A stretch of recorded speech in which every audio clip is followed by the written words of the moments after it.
고성자 권사입니다. 에스라 5장. 선지자들 곧 선지자 학개와 이또와 선자 스가랴가 이스라엘의 하나님의 이름으로 유다와 예루살렘에 거주하는 유다 사람들에게 애언하였더니, 이에 스알디엘의 아들 스룹바벨과 요사닥의 아들 예수아가 일어나 예루살렘에 있던 하나님의 성전을 다시 건축하기 시작하며 하나님의 선지자들이 함께 있어 그들을 돕더니, 그때에 유브라데 강 건너편 총독 다뜨네와 스달 버스네와 그들의 동관들이 다 나와 그들에게 이르되, 누가 너희에게 명령하여 이 성전을 건축하고 이 성곽을 마치게 하였느냐 하기로, 우리가 이 건축하는 자의 이름을 아뢰었으나 하나님이 유다 장로들을 돌보셨으므로 그들이 능히 공사를 막지 못하고 이 일을 다리오에게 아뢰고 그 답장이 오기를 기다렸더라. 유브라데 강 건너편 총독 다뜨네와 스달 버스네와 그들의 동관인 유브라데 강 건너편 아바삭 사람이 다리오 왕에게 올린 글의 초본은 이러하니라. 그 글에 일렀으되, 다리오 왕은 평안하옵소서. 왕께 아뢰옵나이다. 우리가 유다도에 가서 지극히 크신 하나님의 성전에 나아가 본즉, 성전을 큰 돌로 세우며 벽에 나무를 얹고 부지런히 일함으로 공사가 그 손에서 형통하옵기에, 우리가 그 장로들에게 물어보기를, 누가 너희에게 명령하여 이 성전을 건축하고 이 성곽을 마치라고 하였느냐 하고, 우리가 또 그 우두머리들의 이름을 적어 왕에게 아뢰고자 하여 그들의 이름을 물은즉, 그들이 우리에게 대답하여 이르기를, 우리는 천지의 하나님의 종이라. 예전에 건축되었던 성전을 우리가 다시 건축하노라.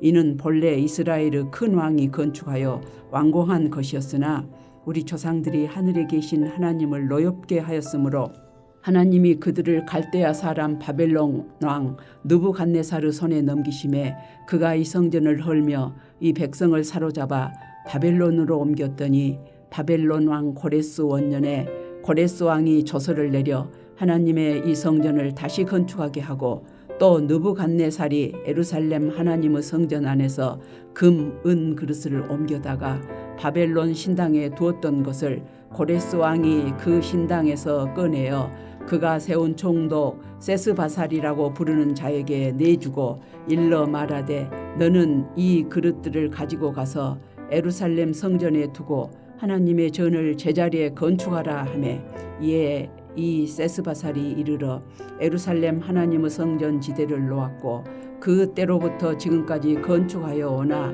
아직도 마치지 못하였다 하였사오니, 이제 왕께서 좋게 여기시거든 바벨론에서 왕의 보물 정각에서 조사하사 과연 고레스 왕이 조서를 내려 하나님의 이 성전을 예루살렘에 다시 건축하라 하셨는지 보시고, 왕은 이 일에 대하여 왕의 기쁘신 뜻을 우리에게 보이소서 하였더라.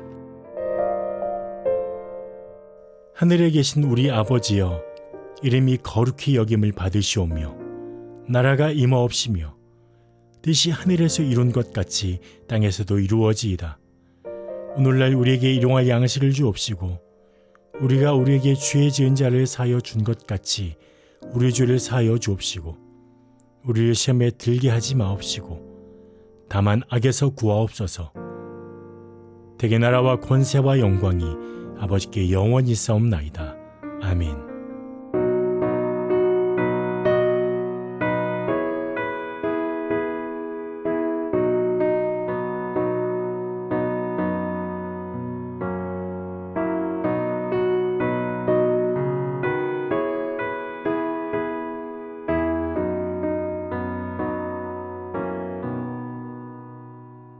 하나님은 외아들을 주시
오늘 함께 오실 하나님의 말씀은 레위기 26장 14절부터 26절까지 말씀입니다.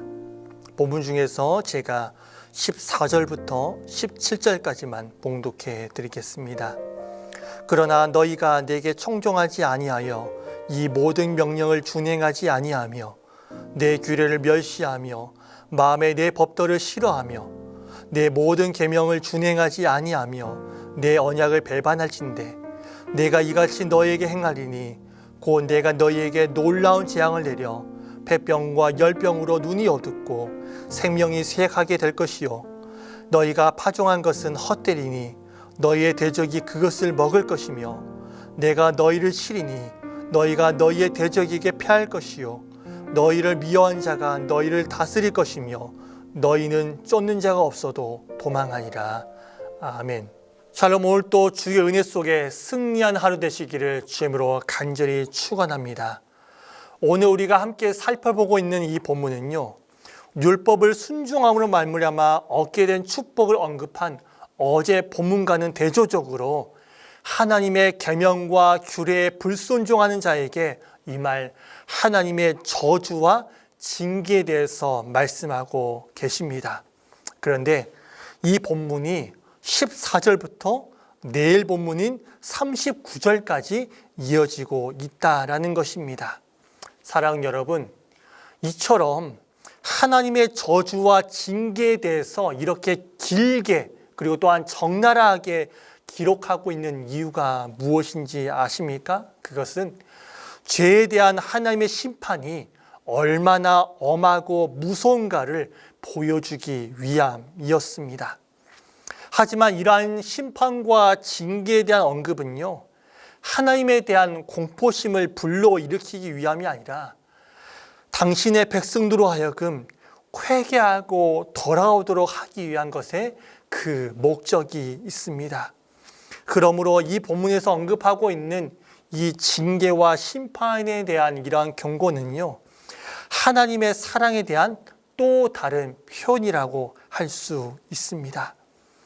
앞에서 언급했듯이 오늘 본문은 불순종의 죄를 범할 때에 오는 하나님의 징계에 대해서 말씀하고 계십니다.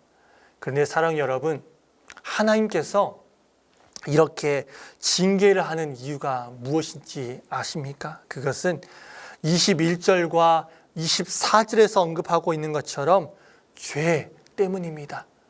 우리 가운데 있는, 우리 속에 있는 이 죄 때문이다라는 것입니다. 그렇다면 그들의 죄로 인해서 그리고 우리의 죄로 인해서 당하게 되는 것들이 무엇이 있습니까? 바로 16절 말씀을 보시면 먼저 각종 재앙으로 인해서 폐병과 열병으로 눈이 어둡고 생명이 쇠약하게 될 것이고 파종한 것들이 헛것이 될 것이며 또한 20절 말씀을 보면 일하는 모든 수고가 헛되이 될 것이다 라고 말씀하고 계십니다. 그뿐만이 아닙니다. 심적으로 불안하게 될 것이고 하나님과의 단절을 가져오게 될 것이다 라고 말씀을 하고 계십니다. 사랑 여러분, 죄는 이처럼 우리 가운데 있어서 치명적인 것입니다.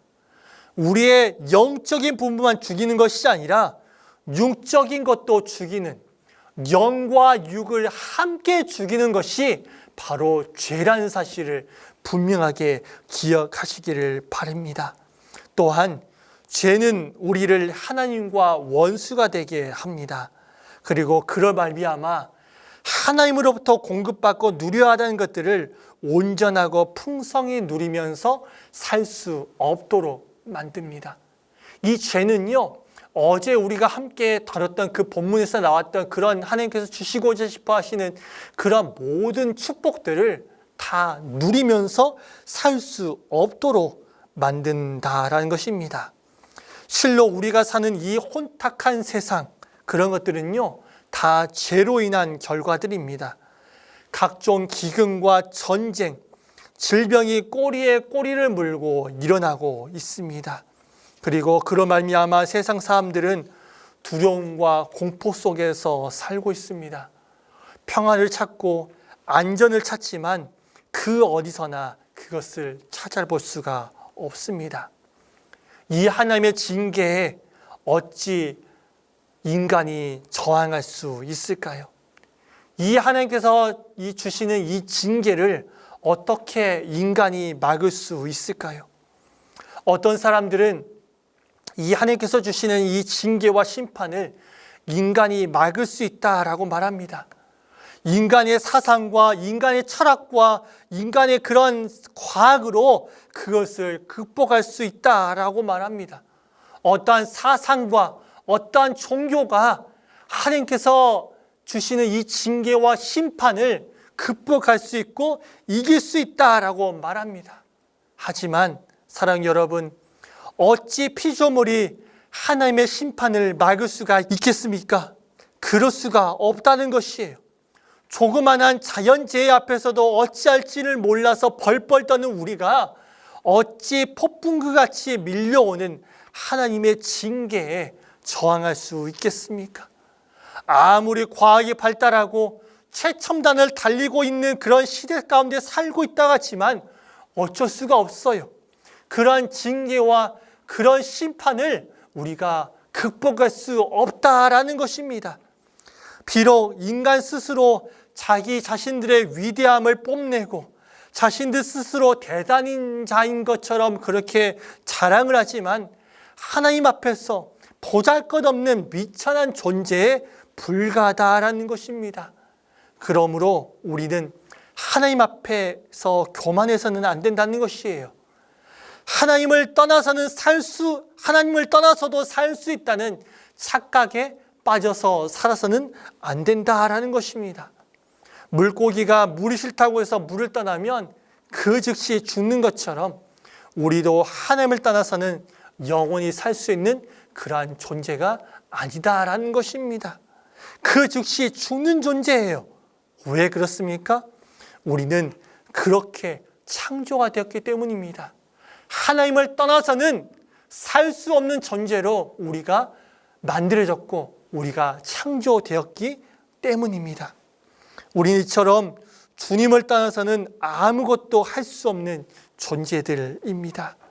이사야 42장 3절 말씀처럼 우리는 상한 갈대이고 꺼져가는 등불과 같은 자임을 분명하게 기억하시기를 바랍니다. 그렇기 때문에 사랑하는 성도 여러분, 우리는 이 죄악이 가져오는 결과가 얼마나 큰 것인 것을 기억하고 죄악된 삶을 벗어버려야 된다라는 것입니다. 우리가 다른 무엇을 하기에 앞서서 가장 중요한 것은요, 죄를 짓지 않는 것입니다. 비록 그 일이 하나님께 영광을 돌리는 일이고 하나님을 기쁘시게 하는 일이다라고 할지라도 그 행위가 죄를 짓는 행위라면 결코 하나님께서는 기뻐 받지 아니하실 것입니다. 그렇기 때문에 우리가 잘 아는 말씀이에요.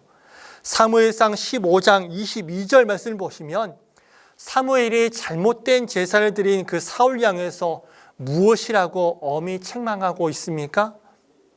순종이 제사보다 낫고 듣는 것이 순양의 기름보다 나으니 라고 말씀하고 있는 것입니다. 이 죄가 들어왔기 때문에 세상 사람들은 하나님의 말씀을 거부하고 배반하는 것입니다. 사랑하는 성도 여러분, 죄의 본질은 하나님의 말씀에 대한 불순종입니다. 죄라고 하는 이 단어의 헬라어 하말키아는요, 관역에서 벗어나다, 관역을 빗나가다라고 하는 뜻을 가지고 있습니다. 무슨 말씀입니까? 하나님의 말씀에 벗어난 상태를 가르쳐서 바로 죄라고 부르는 것이다라는 것이에요. 그런데 세상 사람들은 이 죄의 기준을 하나님의 말씀에 두지 않고 세상의 법에 두고 있습니다. 세상의 법에 내가 저촉되지 않으면, 세상의 법을 짓지 않으면 나는 죄를 짓지 않는 사람이다, 나는 죄가 없는 사람이다 라고 말을 하는 거예요. 그렇기 때문에 사랑하는 성도 여러분, 우리가 밖에 나가서 전도할 때 당신은 죄인입니다 라고 말하면 어떻게 합니까? 사람들이 펄쩍펄쩍 뛰어요. 그리고 사람들이 화를 내요. 왜 그렇습니까? 자기는 죄인이 아니라는 거예요. 자기는 세상적인 그런 죄를 짓지 않는 그러한 사람이라는 것입니다. 그런데 우리는 세상의 그러한 죄를 짓지 않아서 죄인이 아닌 것이 아니라 우리는 하나님 앞에서 죄인이다 라는 것을 분명히 기억하시기를 바랍니다. 하나님의 말씀에 벗어난 상태, 그 상태가 바로 죄라는 것을 분명하게 기억하시기를 바랍니다. 말씀 정리합니다. 그렇기 때문에 사랑하는 성도 여러분, 우리는 모든 죄의 기준을 세상법에 두는 자가 아닌 하나님의 말씀에 두는 자가 되어야 할 것입니다. 세상법을 두려워하면서 하나님의 법을, 하나님의 말씀을 어기는 것은 두려워하지 않는 그런 자가 되지 않기를 간절히 바랍니다. 하나님의 말씀을 어긴 자들에게 주어질 형벌, 그것은 영원한 형벌입니다. 세상 그런 죄를 짓고 난 다음에 받는 그런 형벌은 영원한 형벌이 아니에요. 잠깐 있다가 없어질 그 형벌이라는 거예요. 하지만 하나님의 말씀을 어긴 자들에게 주어질 그 형벌은 영원한 형벌이다라는 것입니다. 그렇기 때문에 우리는 하나님의 말씀을 참된 법으로 삼아서 그 말씀에 전적으로 순종하는 자들이 되어야 할 것입니다. 하나님의 말씀에 불순종하는 자들이 되는 것이 아니라 순종하는 자가 되어서 하나님께서 주시는 축복을 모두 다 누리면서 사시기를 주의 이름으로 간절히 축원합니다. 기도하겠습니다. 하나님 아버지, 우리는 세상 것을 두려워하는 자들이 되는 것이 아니라 하나님의 말씀을 어기는 것을 두려워하는 자가 되게 하여 주시옵소서. 하나님 아버지, 우리가 모든 죄의 기준을 세상법에 두는 자가 아닌 하나님의 말씀 가운데 두는 자가 되게 하여 주시옵소서. 정말로 하나님의 말씀을 참된 법으로 삼아서 그 말씀에 전적으로 순종하는 자 되게 하여 주시옵소서. 늘 이평생 살아가면서 하나님의 말씀에 불순종하는 자가 되게 아닌 하나님의 말씀 가운데 순종하는 자가 되어서 하나님께서 주시는 축복을 모두 다 누리면서 살아가는 우리 모두가 되게 하여 주시옵소서. 감사드리며 예수님의 이름으로 기도드립니다. 아멘.